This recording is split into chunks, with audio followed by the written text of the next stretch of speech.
In the next second, a massive shockwave hits, launching the two into the air. The rebels' welcoming party is far from over as they toss down a super high explosive incendiary bomb. The fire dragon roars toward them, and they have no choice but to dive back into the water. Just barely escaping, the rebels naively think the two are toast, so they halt the pursuit, unwittingly handing them a golden opportunity. The two sneak through the underground pipes, and the terrified guard is just about to draw his weapon. But Mason's knife flies out, turning the guard into human barbecue in an instant. A firefight ensues, and Mason quickly hits the ground, crawling to take cover. A series of shots obliterates the guard's feet, then it's another round of rapid fire at the air-conditioned grating. Kitch, hiding like a cat in the corner, finally springs into action. The heat map checks out. Besides the ready missile, there are 12 more warheads neatly stored in the fridge. Disarming the VX gas missile requires immense caution, like handling crystal balls that will explode if you sneeze. If even one crystal ball bursts, they'll be picking out the flowers within a minute. Luckily, Mason's a perfect team player. Now, even if the missile launches, it will swim fashionably into the ocean after flying 500 feet. But good times are fleeting. Within minutes, the guard's radio crackles with a response order. Seeing no one wants to obey, Hammer immediately races over with his crew. Just in time, Kitch finally disarms the last missile's navigation chip in the mortuary. Then, he leaps into the underground mine, with 3 rebels hot on his tail. Mason's home turf. He first sprays fuel at the lead rebel's annoyance. Seizing the moment, he lights a waterproof match, setting the rope under the rebel's feet ablaze, transforming him into human torpedo. But facing the close combat of much younger soldiers, the elderly Mason finds himself outmatched. At the critical moment, Kitch grabs the fallen gun and fires, evicting the last pursuer. They'll execute a hostage every minute. This makes Kitch frown, but Mason knows what's most important.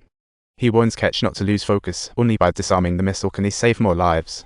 Mason offers himself up to buy Kitch more time.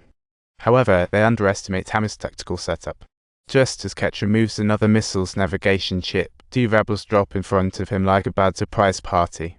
Before he could even attempt to escape, he gets kicked out of the game abruptly. Though Kitch destroys the chip he just removed, he's quickly overpowered by the arriving rebels. A few minutes later, both are locked in a cell, completely unaware of Mason's escape artist skills. Mason tears the bedsheet into equal strips and weaves it into a rope like a pro. He extends the rope out the door, swinging it like a lasso. Just as Kitch starts to grumble and question Mason about the escape plan, the prison door swings open. Now, they have only 3 minutes before the transfer deadline. However, Hammer is stuck on the line with the Pentagon's ongoing delays. Under pressure from the defecting soldiers, Hammer finally gives the order to launch the missile. Before the missile hits the San Francisco Bay Area, Hammer slightly alters its target coordinates on the computer. In the next instant, the missile performs a quick U-turn over the stadium and plunges into the sea. Hammer doesn't want to be a national enemy, he just wants to negotiate nicely. Stealing missiles, taking hostages, all bargaining chips are sweet deals with the Pentagon.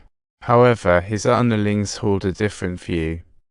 Stopping the operation means all promises of the $1 million go down the drain. Hammer quickly loses control over his men. 2 newly recruited rebel captains team up to overthrow him. Tensions rise as both sides draw blades, trading blows. The lieutenant pretends to defect but, in a flash, shoots at the would-be usurper. In the ensuing shootout, the lieutenant falls, Hammer is severely wounded, and Mason and Kitch get caught in the fray. Kitch successfully rescues the exhausted Hammer. Oh my gosh, where's that last bullet? The next hit's coming. Mason single-handedly holds off 2 rebels. Meanwhile, Kitch rushes at lightning speed to secure the last gas missile. He just grabs the gas from the missile when the scheming rebel rushes in. Kitch has to use the gas as cover, battling against the rebel. After a cat and mouse standoff, the rebel unexpectedly busts out a big knife under the missile. Kitch can't help but chuckle. You like the Fishman vibe? I prefer the thrilling stuff, don't you? It's you, turns out you're the Fishman too. He quickly flips the missile's launch switch. In the next second, the rebel gets blasted away by the missile's impact. But another rebel quickly shows up, forcing Kitch to the top of the lighthouse with gas in tow. Just when he's busy, a little green ball drops. Kitch leaps and barely grabs it at the edge of the lighthouse. Subsequently, Hitcheye places the gas into the lighthouse's water tank and subsequently jumps down with the chip. He quickly hides in an abandoned warehouse and tosses the navigation chip as bait. As soon as the rebel leader gets close, Kitch bursts forth for a surprise attack. How could a chemical expert stand against a special ops soldier? After a brief standoff, Kitch decisively shoves the small green ball into the rebel's mouth, then punches it to smithereens.